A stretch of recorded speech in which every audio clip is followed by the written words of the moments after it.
So, good morning, everyone, and good evening to our participants in Australia, New Zealand, and on that side of the world. Welcome to today's nephrology webinar series, our Fireside chat. It will be the 153rd session today. My name is Dr. Yuri Okech, and I'll be your moderator for this session.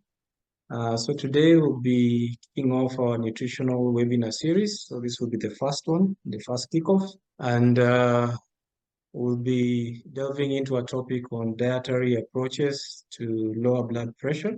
And our guest speaker for this morning or evening rather is Professor Karen Charlton, who is an advanced accredited practicing dietitian and a registered public health nutritionist.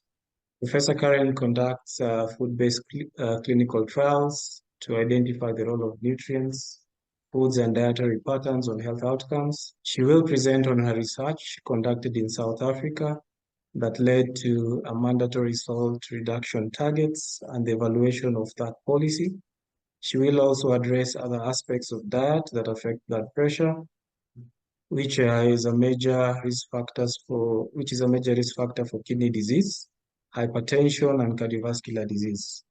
Professor Karen has published over 260 publications with co-authors from 16 countries.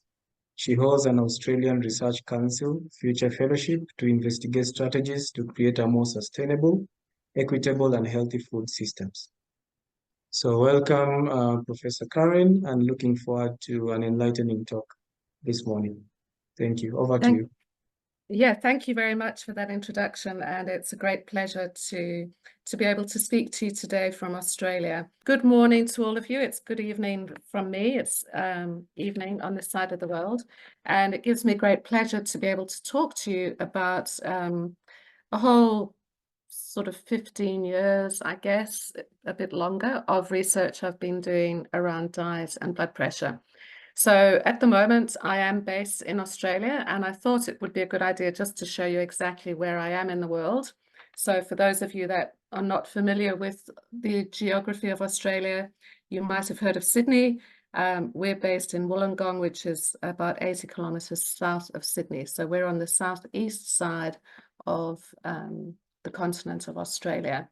And this is what Wollongong looks like. It's a very beautiful coastal town. But I didn't always live in Wollongong. I have been in Australia for 17 years, but prior to that, I was at the University of Cape Town. I was at the Medical Research Council in Cape Town.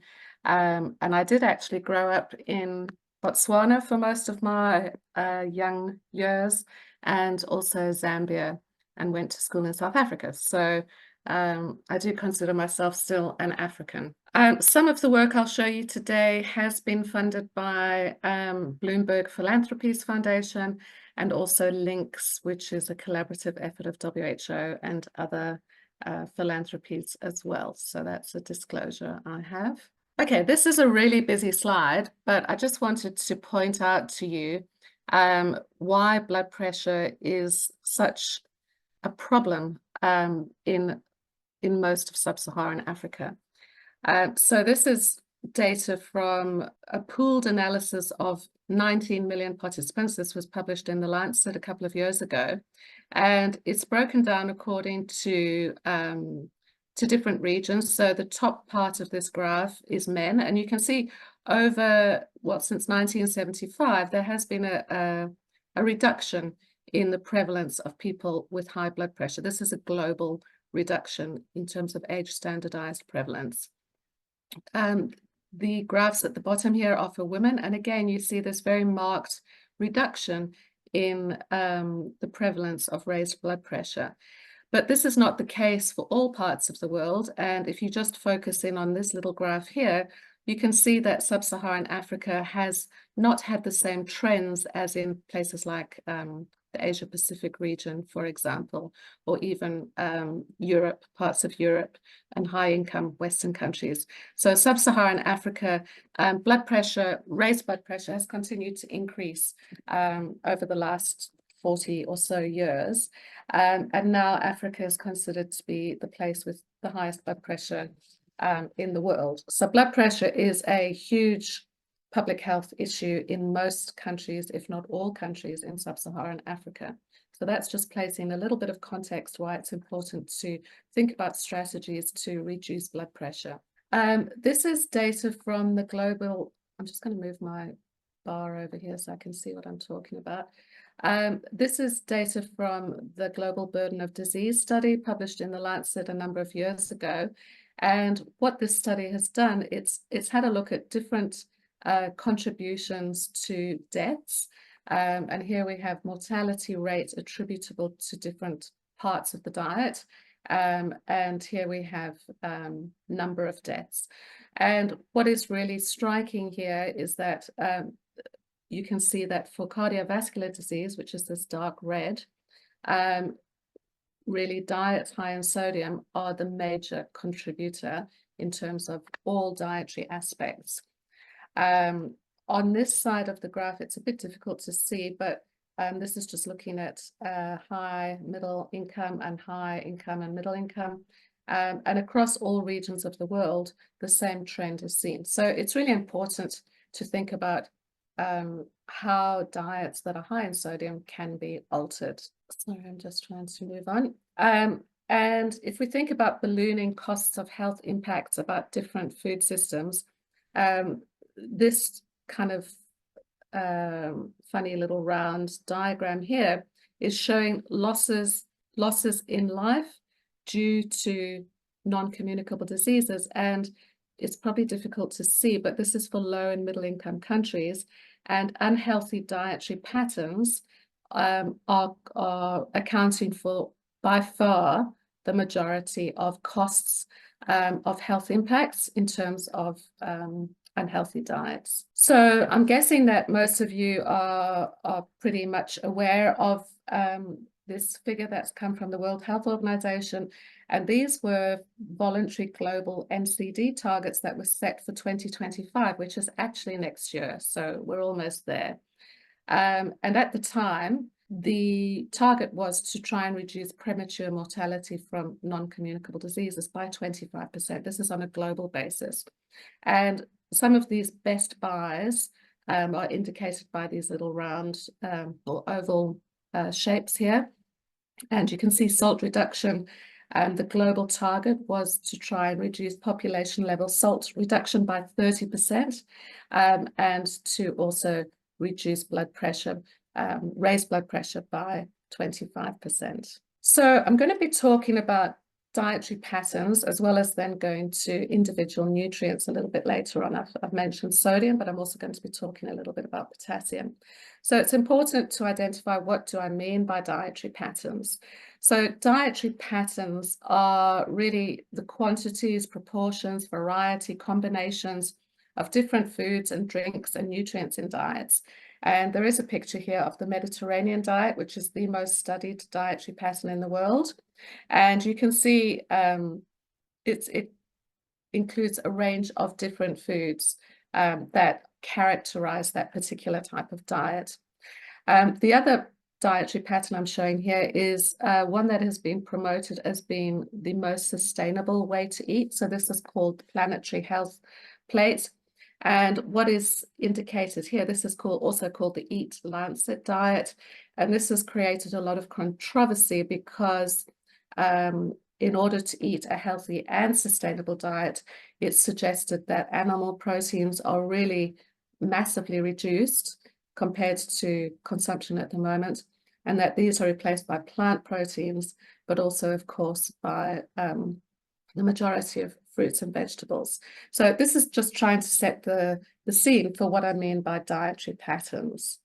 This is a forest plot. So this is work we did a couple of years ago when we wanted to have a look at different dietary patterns and find out which dietary patterns were associated with the greatest reductions in blood pressure. And I'm just showing you the forest plot for systolic blood pressure here. And this forest plot here, if these lines, so these are individual studies of the different types of diets, and I'll explain what these are in a moment, different dietary patterns. If these lines are on the left side of this line here, it means that they favor a lower blood pressure. And if the lines of the studies are on the right-hand side, then it favors that's associated with a higher blood pressure. So hopefully what you can see quite easily is that there have been quite a lot of studies on the DASH diet. And again, I'll explain it in a moment. And once you combine all, so these are randomized clinical trials, so the highest quality evidence. Once you combine all of these studies together, you can get a composite measure. And this little diamond is showing you for each of these dietary patterns, what is the composite measure? And there's a weighting dependent on how big the study was. So it's a good way of having a look at all of the literature combined. So you can see that the DASH diet definitely favors lower blood pressure to the tune of about 5 millimeters mercury. Some studies have found greater reductions and some slightly less.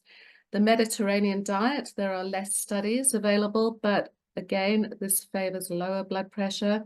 And then these kind of lesser known diets, the Nordic diet, again, is significant because it's the 95% confidence intervals of this triangle are on the left-hand side. And then the Tibetan diet, there's really only one study, which is not conclusive at all. So we've got a picture of, you know, under the best circumstances, if people follow these kinds of diets, we can expect their systolic blood pressure to drop around about 5 millimeters mercury, which would be comparative to drug treatment. The similar trend was found for diastolic blood pressure, but it was the effect was slightly less. So what do I mean by these different dietary patterns? Well, I've summarized these according to types of foods that are included in these dietary patterns. So the DASH diet was a huge randomized controlled trial where people were given this particular diet, which was very, very high in fruits. You can see 750 grams a day, vegetables, whole grains, some low-fat dairy products, some fish, a small amount of red meat, and daily consumption of nuts and legumes, with little in the way of discretionary foods such as snacks and sweets. The Nordic diet is quite similar, except it has a lot more berries, which have high polyphenolic compounds in them, which are also antioxidants. The Mediterranean diet, again, follows a similar kind of pattern, except higher in whole grains. And of course, the Mediterranean diet also includes a little bit of red wine as well. And one of the main components of the Mediterranean diet is olive oil as the preferred source of cooking oil.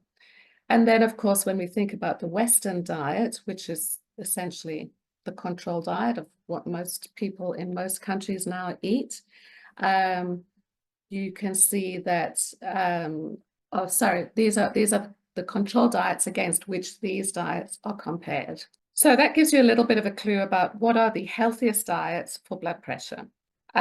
This is a systematic or a review of systematic reviews. So it's kind of an umbrella review which came out just this week.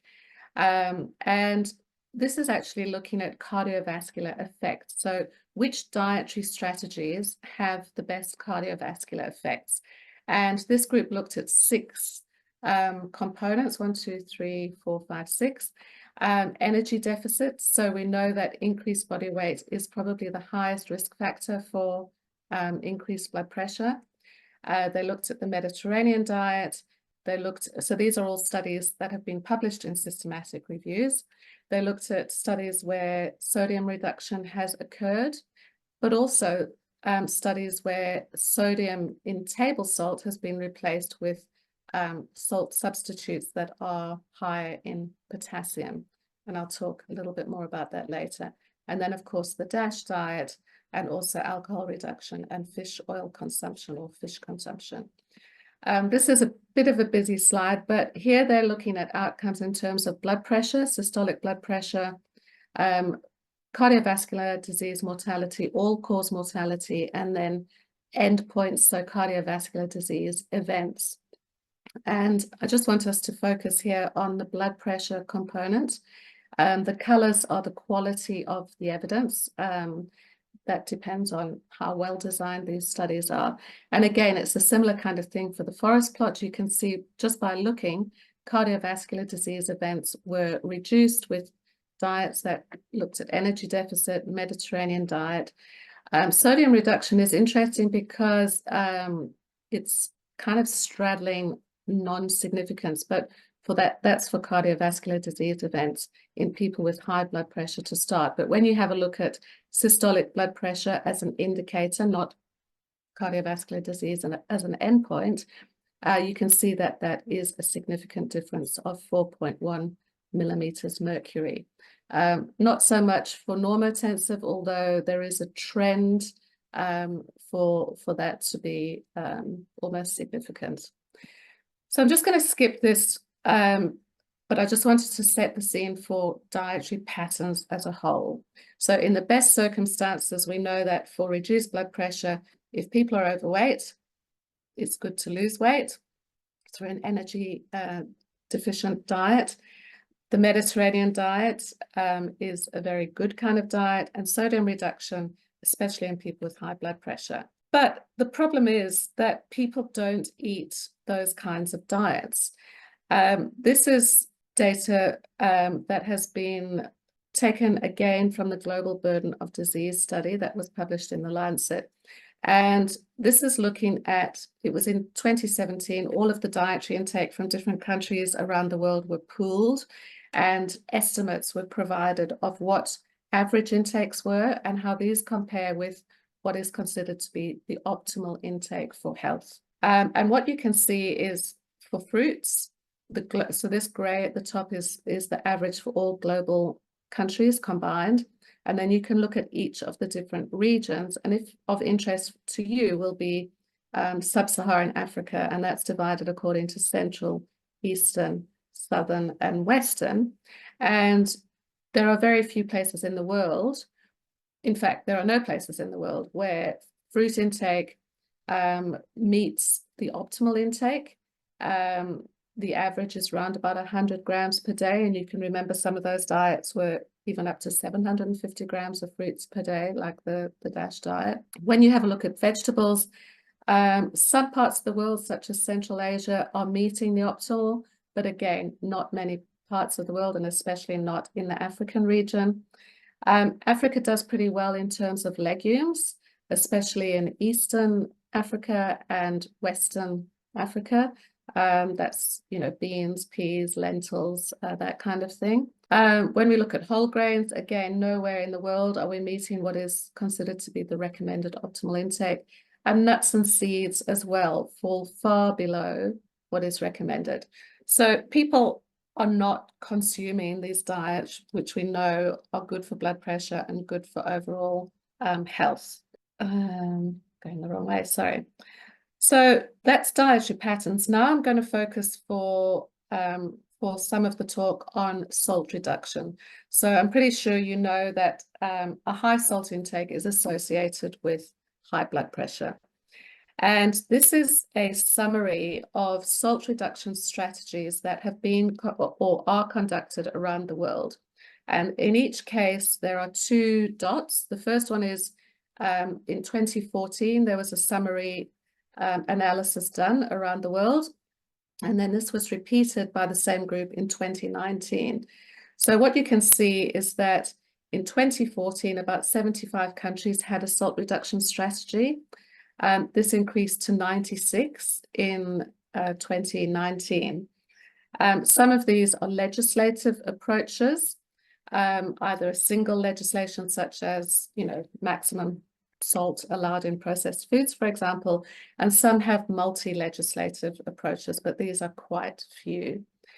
What's important to have a look at is that when we look at WHO region, Africa, only one country has a salt reduction strategy, and that is South Africa, and that's the country where I've been doing a lot of research, and that's where I'll talk to you about how that strategy came about. When we look at the type of strategy for salt reduction, there are various things you can do. You can have interventions in settings such as hospitals or schools or universities or wherever. Food reformulation, that means reducing the salt added to processed foods. Consumer education is, health promotion, asking people to eat less salt, and those seem to reduce over time, actually. And then front of pack labeling is informing consumers how much salt is in foods on the front of the pack, using either logos or other types of labeling. And then salt taxation, so adding a tax to foods that are more salty. That's not a very popular strategy that's been implemented. So that's kind of the first point, that in most countries in Africa, apart from South Africa, there are no salt reduction strategies in place. Okay, so let me talk you through an example of how things came to be in South Africa. So this is a bit of a roadmap, and you can see way back in the early 2000s, this is when I was starting my PhD, we wanted to find out what would be the best way to reduce population level salt intake in order to try and reduce population level blood pressure. And the first thing we had to do was actually identify what are the sources of salt in the diet, because there wasn't really any good information. And the only way you can do that is really to do repeated 24-hour urine collections and work out how much sodium is in the urine. And then that's a proxy for salt intake. So we conducted some of those studies, and we identified that bread, margarine, aromat is a monosodium glutamate flavor enhancer. I'm sure you have something similar in your own countries. And stock cubes. Those 4 components were making up about 40% of the salt that was provided from foods other than salt at the table. So in 2005, we wanted to find out whether, if we changed or reformulated some of those foods, what would that do to blood pressure? So I'm going to talk about that randomized trial now. So what we did was look at an 8-week food-based intervention, and we wanted to focus on people that were already at high risk of non-communicable disease outcomes. So we looked at people that already had mild to moderate hypertension. And what we did was we randomized them either to a control diet or to a reduced salt diet. And then over 8 weeks, we looked to see whether blood pressure changed and looked at various other components. We wanted to make this as pragmatic as possible. So we wanted to keep it as a real life type of intervention. So we didn't want people necessarily to change the way that they ate. We just wanted to give them foods that had been altered in some way to have less salt in them. So we worked with the food industry, and you can see that there's bread here, there's brick margarine. These are the most commonly consumed types of foods that we'd found out from our previous studies. Stock cubes, soup packets, because that's used as flavoring, and then salt and the aromat. And you can see the intervention diet that we gave was very, very similar. So you couldn't tell the difference between the breads, but these had been formulated to have about 30% less sodium. We used a salt replacement. You can see here's the salt shaker. That's normal salt, and that's the salt replacement. So everything looks identical, except we had reformulated these products. We gave sufficient for the whole household. So we delivered these foods to people's households because people share food. And we asked them just to consume how they normally would consume these foods. The only difference that is a different type of food altogether is that mass was given to try and increase calcium intake. That's a fermented milk product. And in order to keep fluid volume the same, people were given unsweetened cool drink in the control bag. So I've told you who we included: people with drug-treated mild to moderate hypertension, because that's the normal standard care for people with this level of hypertension. And we had a lot of exclusion criteria. Just to make sure that things were randomized, you can see we had a dedicated food packer. So the food would come to the Medical Research Council. We would have little tags on the bread, for example, so the food packer would know which is the low salt and which is the normal salt.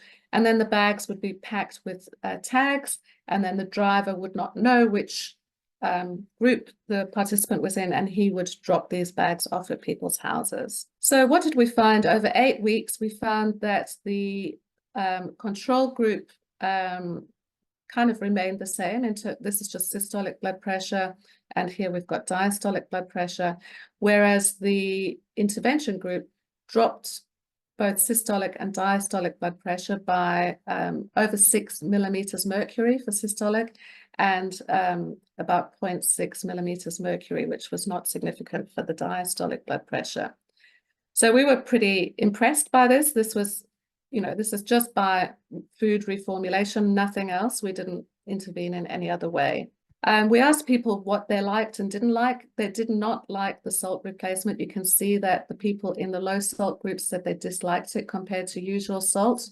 The people in the control group didn't know that they were getting usual salts, and they said, oh yeah, 90% said they preferred it.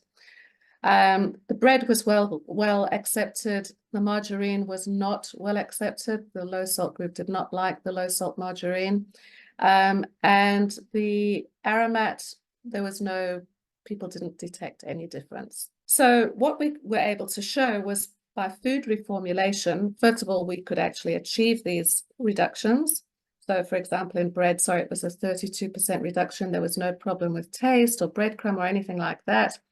And we then went back to the South African government and said, look, we've got this data. We know what people are consuming. We know how to reduce population level salt intake.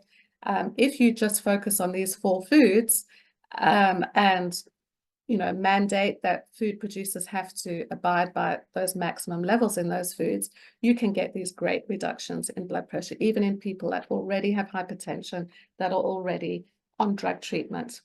And just as luck would have it, so that was in 2005, we did our study.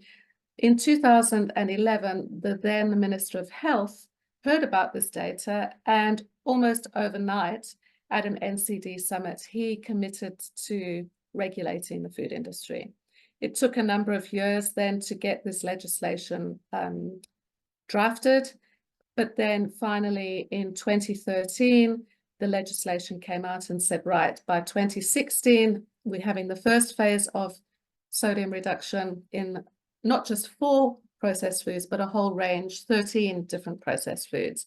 And then food industry had another 3 years to reduce it further to more restrictive amounts. So these are the foods that the Minister of Health said had to be mandated in terms of the maximum amounts of salt that could be added to these foods.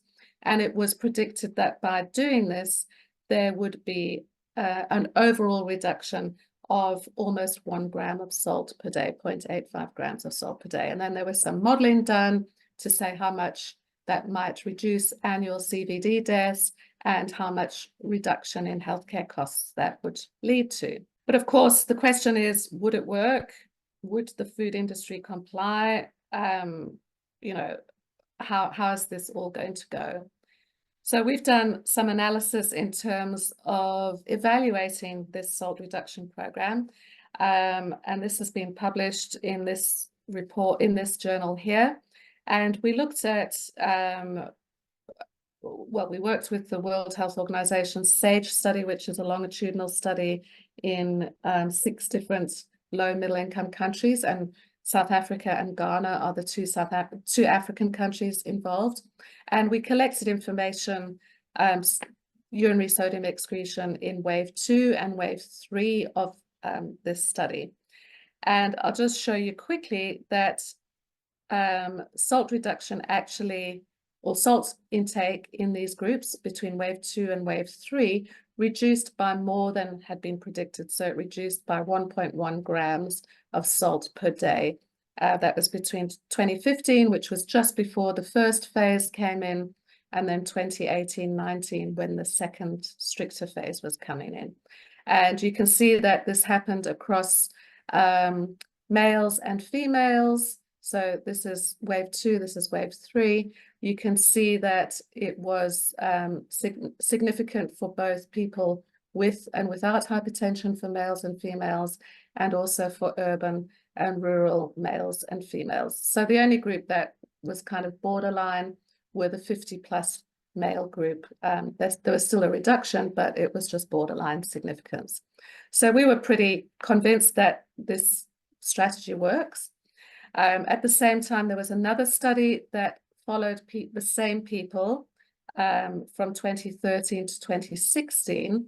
And this study found very similar results to us. In their sample of Black adults, they found a 1.35 gram per day reduction in sodium. This is 24-hour urinary sodium excretion. And this was only significant really in the low socioeconomic status group. So this is baseline and this is follow-up, which is basically the target group that the legislation was really trying to get to. So 2 different studies, both showing very similar reductions in salt intake at the population level. I'm going to skip a little bit quickly now because I realize time is marching on.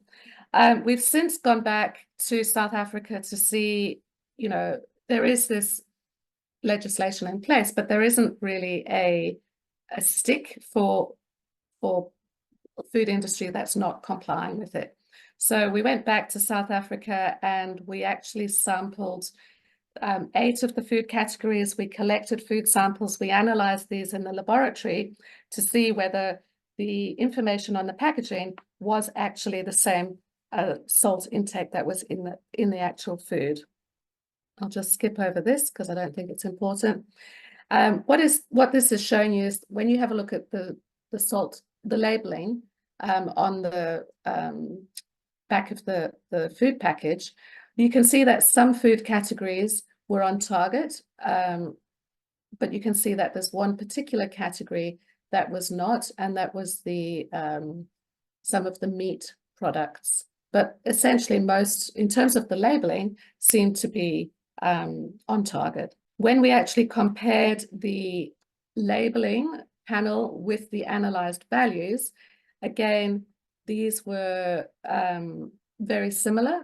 What the product said on its label was actually what was in the product itself, and these were compliant with the legislation, except for this category of some processed meats. And this was a lot higher than what was indicated on the label. So there's one particular group, so the processed meats, which is still problematic in South Africa. So the work now has been done for other countries that want to follow suit. So the World Health Organization has come out with global sodium benchmarks for different food categories. So any country that wants to now follow suit can look at these food categories, and that's what they can benchmark their legislation against. All right, I'm going to skip because I know that you've got busy days and I'm speaking for a pretty long period of time. I just wanted to point out that in this same study where we evaluated the South African legislation, we've also collected 24-hour urinary sodium in Ghana. And here we can see that salt intake in Ghana, this was just in wave 3 in 2018, was pretty high. So the recommended maximum amount of salt intake is 5 grams of salt per day. In Ghana, the median salt intake was much higher than that at around, excuse me, around 8 grams per day. And this was highest in young people aged 18 to 49, almost 10 grams a day compared to older people. So I'm guessing that in most of your countries, you would be finding similar kinds of high salt intake. Why is this the case? This is because even in South Africa, where there is legislation, informal street vendors can add as much salt as they like. They're not covered in the legislation. And then, of course, the takeaway or quick service industry, such as KFC and other increasingly prevalent takeaways, are not covered in legislation in South Africa, and they tend to provide products that are very high in sodium or salt.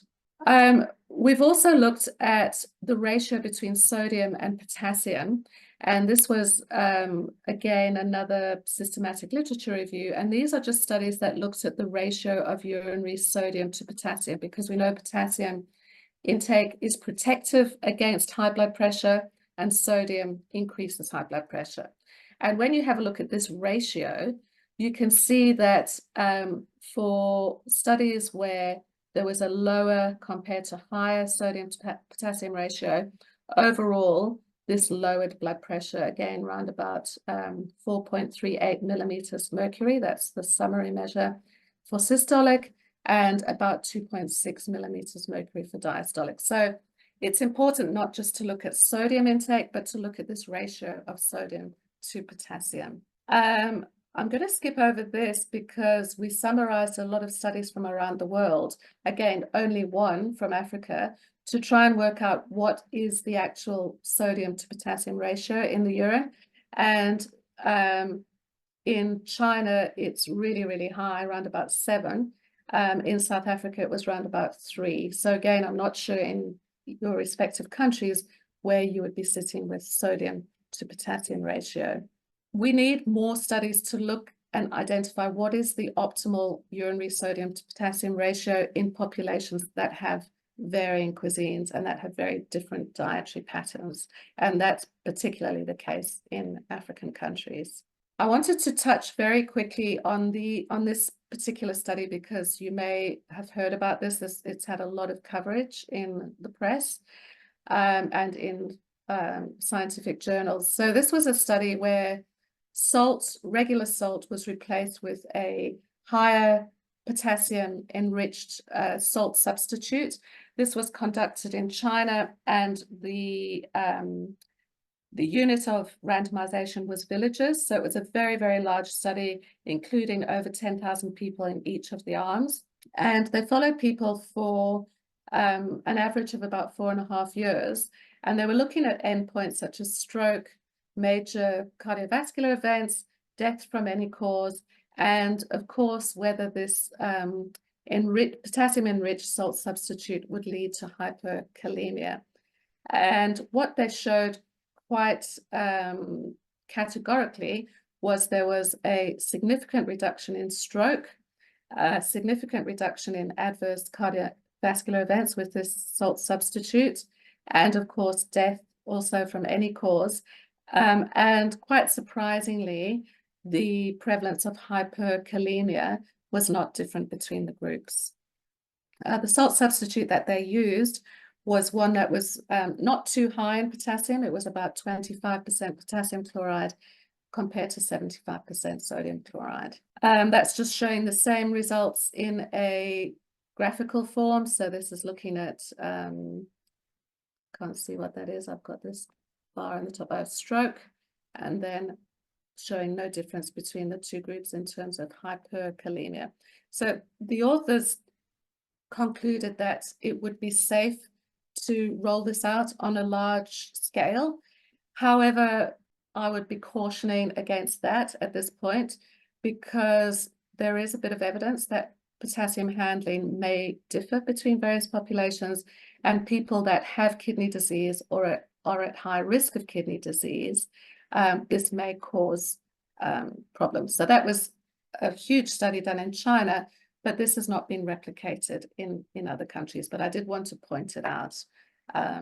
In terms of the prevalence of CKD, it's around about 6 to 8% in South Africa, and I'm not sure what the prevalence is in other African countries, and perhaps that's something we could discuss. So to conclude then, South Africa was the first country globally to mandate a whole range of processed foods to have maximum salt levels.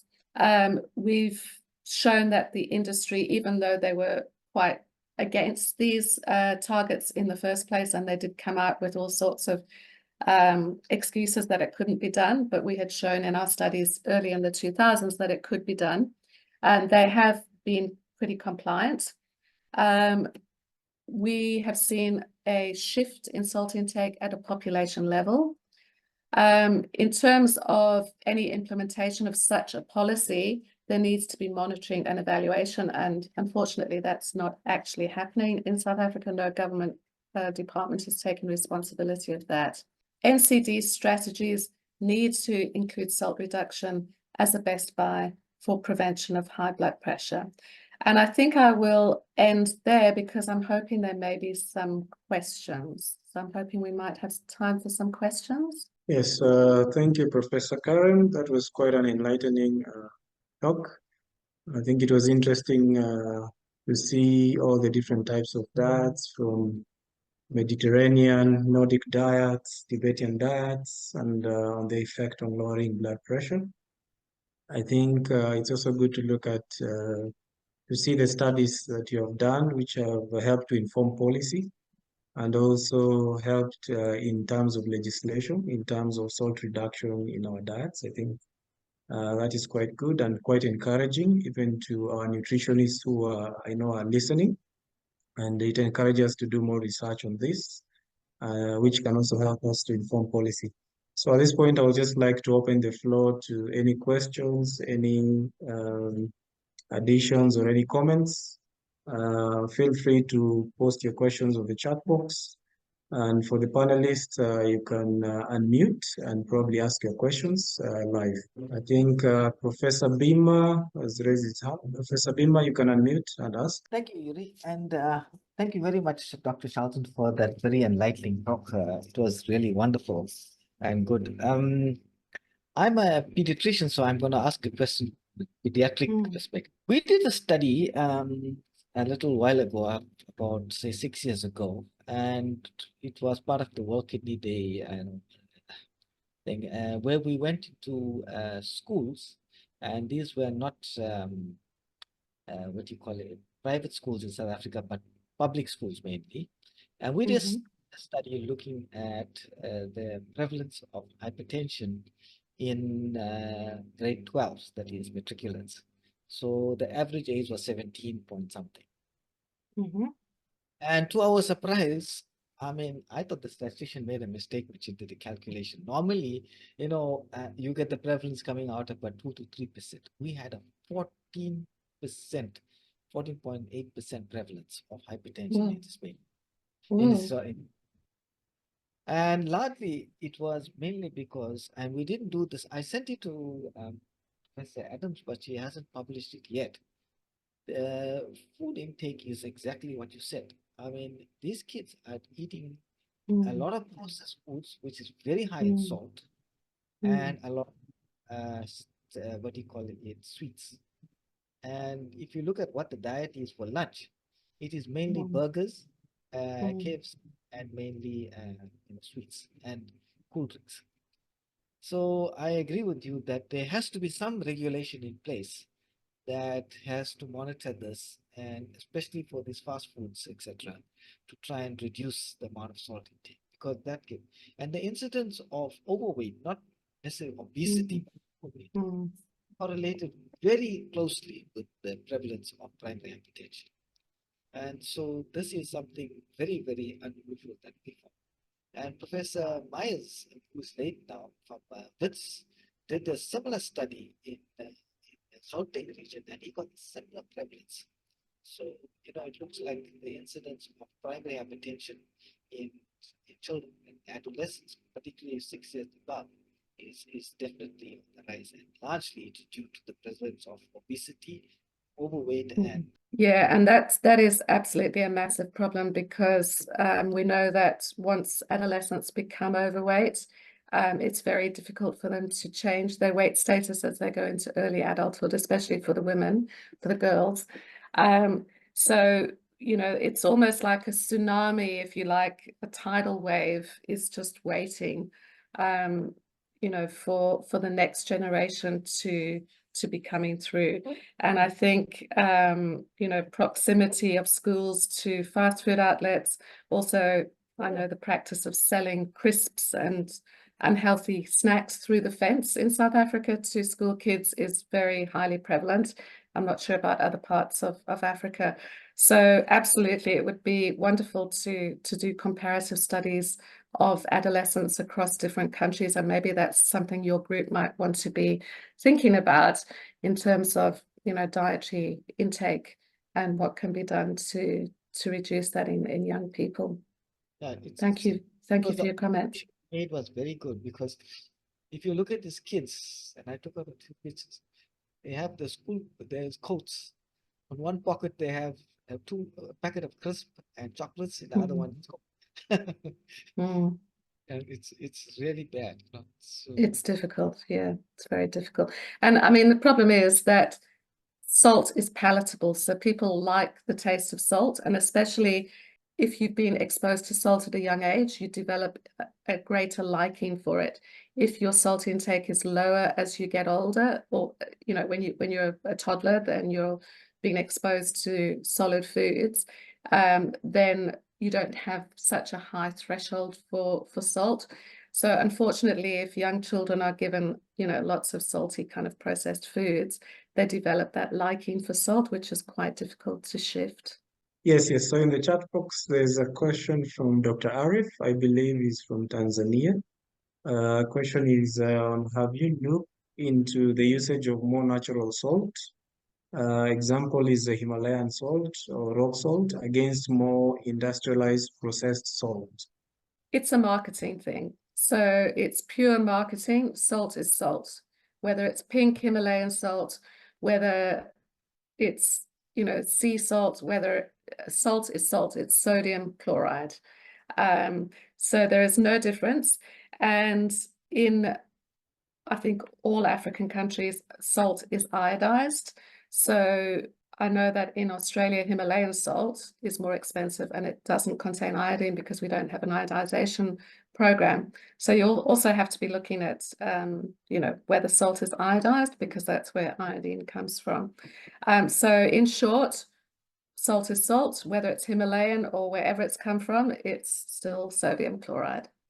Thank you for that response. Another question from a participant by the name of Kelly, asking what would be your advice for dietitians about foods to target to get them more gains, like more fruits and vegetables or less salt or both?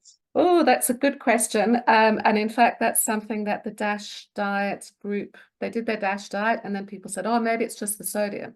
So then they did a DASH sodium study where they kept sodium or salt the same, and they gave it, so they had low, medium, and high salt, and then they had, in those various groups, they had the DASH diet or not. So if people follow a DASH diet, lots of fruit, lots of veggies, that kind of thing, and they still have a relatively high sodium intake, they're going to have similar blood pressure reductions to somebody that just cut sodium. So you can kind of do one or the other. Obviously, if you do the two together, it's best. But again, I think more needs to be done in terms of that urinary sodium to potassium ratio. If you can increase the potassium intake. So in all of our studies, we find potassium intake is particularly low, like around about 30 millimoles per day compared to, should be around about 90. And that's mostly from fruits and from vegetables and some animal products. So if that could be the case, then you're probably going to see that shift as well. So it's kind of one or the other, preferably both. I don't know if that answers the question. Thank you for that. I think for the next question, I believe you have touched a bit on this. Participant from Tanzania asking that in Tanzania, there has been different campaigns on iodine deficiency, and people are encouraged to use iodated or iodized salts. So regarding the salt substitute, do you suggest it to be iodized? And what's your opinion on this? Yeah, that's a really, really good question. Iodine is my most favorite micronutrient. And we've been looking at the effects of reducing sodium in the food supply and what that does to iodine intake. So looking at urinary iodine concentrations. A lot of food processors in South Africa thought that they were not using iodized salt because it's not mandatory to use iodized salt in food processing. It is mandatory to sell table salt that is iodized. But when we actually looked at foods and looked at the concentration in foods, most of the processors were actually using iodized salt without even knowing it. So of course, if you're reducing salt in the food supply, you're probably going to be reducing iodine. I don't see it as a problem, and the WHO now has recommendations that any salt reduction strategies need to also be monitoring iodine status, and it's relatively easy to tweak the amount of iodine in table salt, particularly, and if people are having 5 grams, or let's just say they're having 2 grams of table salt a day, because the rest would come from processed foods, that amount of iodine added in terms of parts per million to the salt can be changed not in a not too difficult way. So it's a really good question that you do. What I would not be doing is pushing salt because of the iodine. I think there's other ways of dealing with the iodine. And in fact, a lot of countries in Africa now probably have over-iodized populations. People may be consuming a bit too much iodine, to be honest. Thank you. I think the next question from participant by the name Chetna is more of a case scenario, asking about a patient who has been on antihypertensive medication for a long time. The patient is vegetarian and on low-fat diet. So asking, does this patient still needs to control the salt intake? Blood pressure is still high. I think all hypertensives, one of, the first line of lifestyle modification is reducing salt. So I would definitely say yes to that patient. Thank you for this wonderful session, covering a lot of ground, which were actually great insights. A lot of very important aspects covered.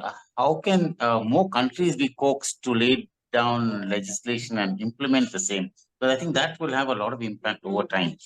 Educating both the government and the population at large, and definitely will have a big impact because the whole system is involved. Yes, and it's not an easy task, but yes, I think data is always the thing that is important. I mean, I would imagine that all countries represented here today would have some NCD strategy, I'm guessing. And that's kind of where you want to be looking in that strategy to say, right, well, this salt reduction is the best buy. Here's an example of how it's happened in other countries, such as South Africa. This is what they did. Why don't we just follow suit? You don't have to reinvent the wheel because, we know that all countries really have a westernized kind of diet, especially with the flooding of the market of unhealthy foods.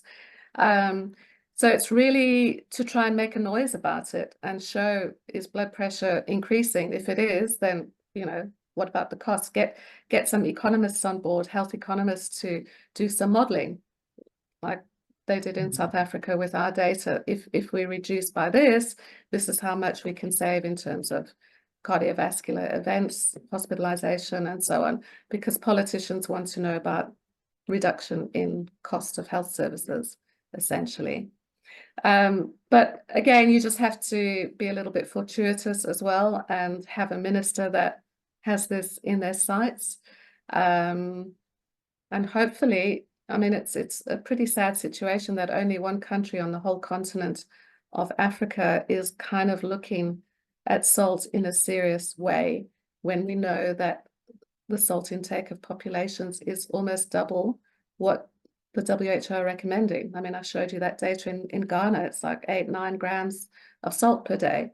That's too much. It needs to be brought down to about 5 grams maximum. So good luck to all of you, but you're a group, like together you have a voice. Thank you so much. Thank you. Thank you, Professor Karen, and thank you for the challenge. I think Dr. Lloyd is up to the task, together with a big team of nutritionists here. Excellent. So I we can look try forward and to push hearing. policy. I look forward to hearing great things. Yes, definitely. Thank you very much for having me, and happy World Kidney Day, everybody. Thank you so much. It's a wonderful day. And on a right day too, on a very right day. Yes, Thank you so much. That's right. Thank you. Bye-bye. Thanks. Thank you. Bye-bye.